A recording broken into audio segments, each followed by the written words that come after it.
Hey guys, it's Jeff from Lost in Vegetation.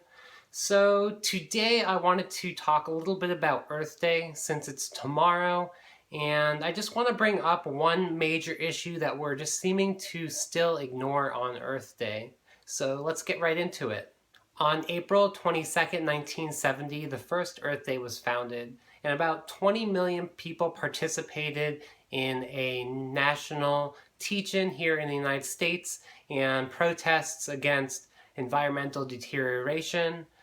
These protests and teach-ins were kind of inspired by the anti-war protests of the 1960s, and just the whole message of this Earth Day was just to start a massive environmental movement.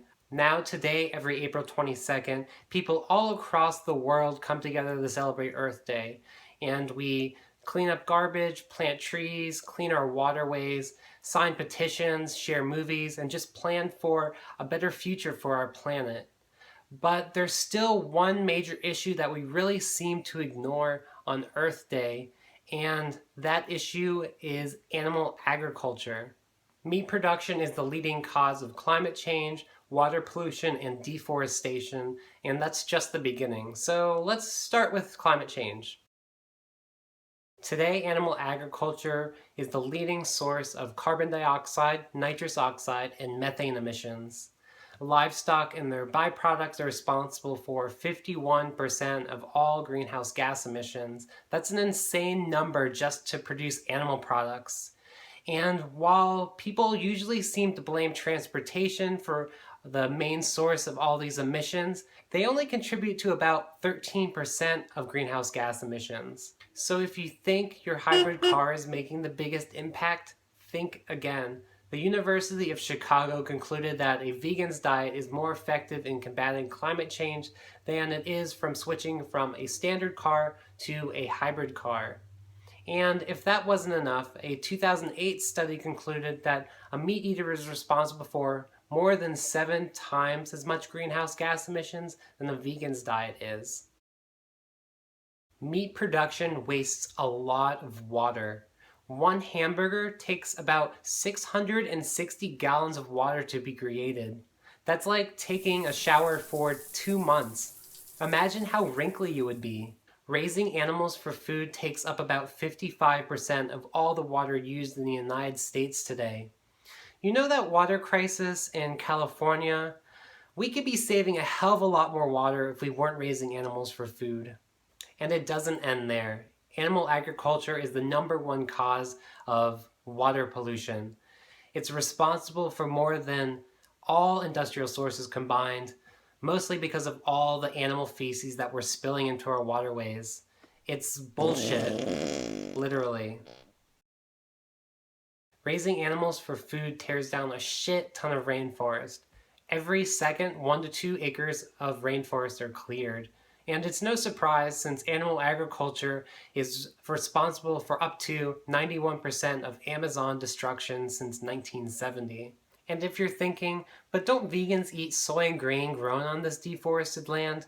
Well, if we actually ate the food that we grow to feed animals, we wouldn't need to grow as many crops and we could kind of eliminate the need to decimate our rainforests. It's also a problem in the United States. Over 250 million acres have been cleared in order to create cropland to produce food for animals raised for food.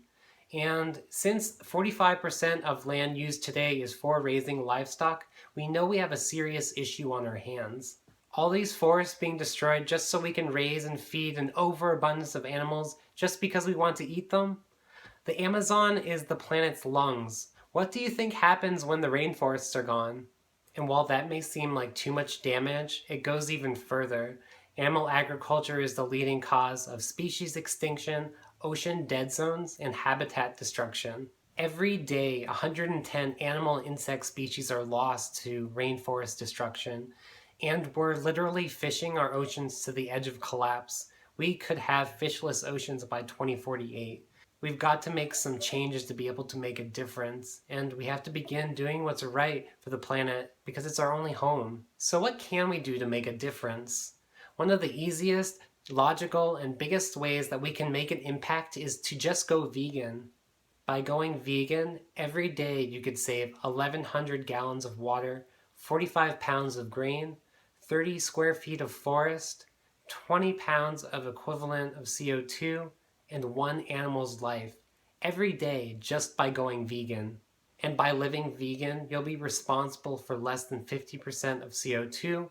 You'll use 1/11th the amount of oil, 1/13th the amount of water, and 1/18th the amount of land compared to a meat eater. So on this Earth Day, the most environmentally responsible thing you can do for our planet is to go vegan for life. To learn more about the environmental impact of animal agriculture, check out the documentary Cowspiracy. You can find it right on Netflix.